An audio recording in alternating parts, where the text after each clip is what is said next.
I'm Dan Domenech, and I'm the Executive Director for AASA, the School Superintendents Association, and welcome to AASA Digest. Today we're very pleased to have Lauren Camera with us. Lauren is a reporter with U.S. News and World Report, and she has been reporting on education for about 10 years now. That's correct. So we're very excited about the fact that we're going to have presidential elections in the not-too-distant future, and of course with that comes a new administration. Yeah. But you've kind of written about the fact that the current administration is trying to use the time that's left to do things and make changes. What can you tell us about that? What can we anticipate? Well, Secretary John King has a long list of to-do left in the twilight of this Obama administration. He considers preschool being number one, increasing access to preschool for families, low-income families and middle-income families. Of course, that's been an Obama administration priority for the last few years, although they have been, I would say, only quasi-successful in that. Of course, the subject has become more popular, and you see more states adopting some of these access policies, which is great news for families across the country. But there's been very little they've been able to push legislatively or through the federal government. There's the Preschool for All competitive grant, but as that's really as far as they've gotten. So that's definitely on his top priority right now. Well, AASA, the Every Student Succeed Act, which is really the reauthorization of No Child Left Behind, or ESEA as we knew it back then, it was passed last year. It'll be a year ago this December. Yeah. But it really doesn't go into effect till September of next year, a year from now. So what do you see? There's a lot that's happening, not the least of which are the rules or regulations that the department is trying to put in place, and then what the states are attempting to do with the responsibilities that they now have and the changes they have to make. What do you see in that process? There are a lot of moving targets. It's sort of the interesting behind-the-scenes actions that are happening, things that maybe aren't so interesting to the regular public but matter a lot to people like yourselves and teachers, principals, superintendents, and things like that. The Education Department is in the process of finalizing regulations that spell out and define sections of the new federal law so that states can correctly implement the law as Congress has intended. And as you know well, that is sort of a divisive topic right now on what members of Congress intended when they wrote the law versus how the Education Department is conceiving it and interpreting it itself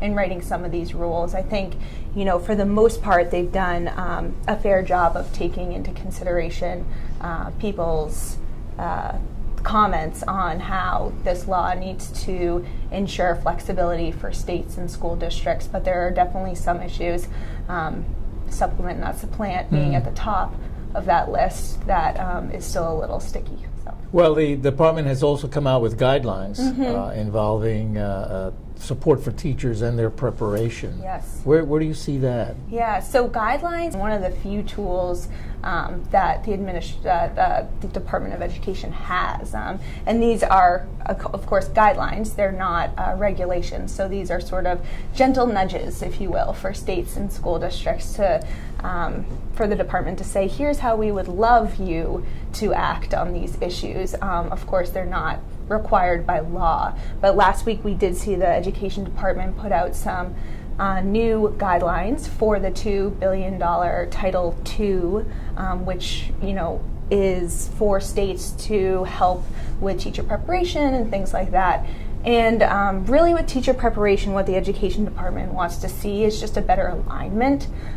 For them, it's really important that there is, from day one, like the first day that teachers go into their preparation programs, that they get all the support that they need, and that support continues on from whether there are internships involved, all the way up through climbing the career ladder and into principalship. Now, there's been a lot of really pushback from the field on the rules and regs regarding supplement, not supplant. Interestingly enough, even the AFT has labeled it as an unfunded mandate. Yes. So what do you see happening there? Because that's a big concern of our association, It is, frankly, yeah. because we see it as an unfunded mandate as well. And when you consider the fact that the budget for education next year is probably going to be cut again, and there's going to be even less money for Title I programs. Now, if you're putting mandates on top of less money, it's going to have to come from local and states. That's a huge issue. Are you hearing this kind of an outcry?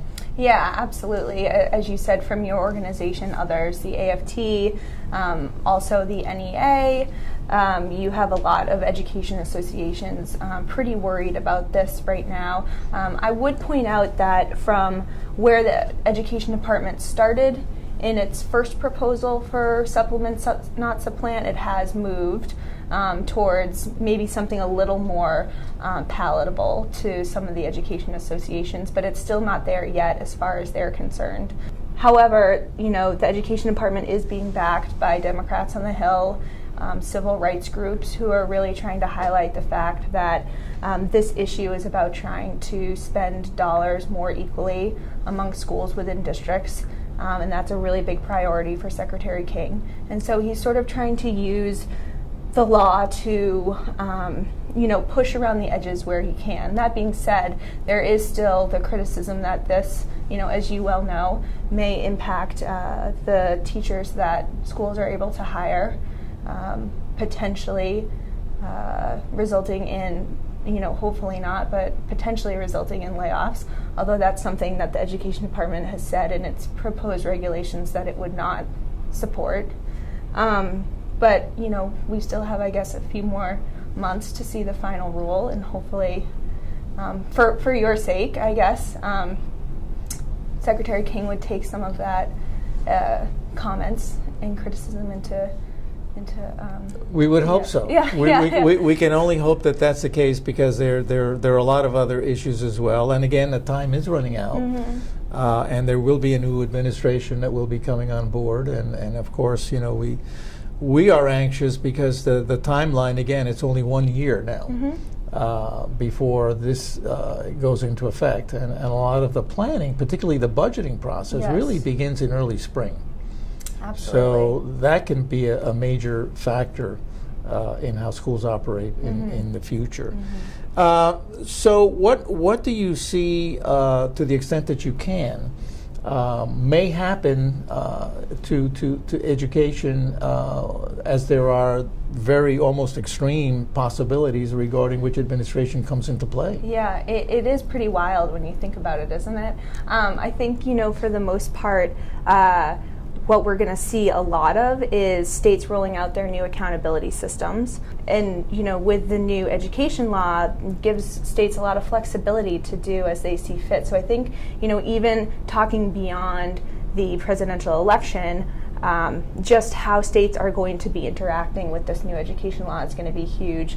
And number one with that being the accountability system. As far as Clinton and Trump go, Clinton has laid out a pretty extensive education policy plan all the way from pre-K through higher ed. Trump's has been somewhat more limited, focusing really more on school choice and some, child care provisions, and then, very top level higher ed policy. So his is a little more, I guess we don't know a whole lot about it yet, but as far as Clinton goes, I think if you wanted to go to her website, she has pages and pages on how she would handle school policy. And I think one of the most interesting things to note is how a lot of what she's talking about is a break away from a lot of the Obama administration policies. She's joined forces pretty strongly with some of the teachers' unions.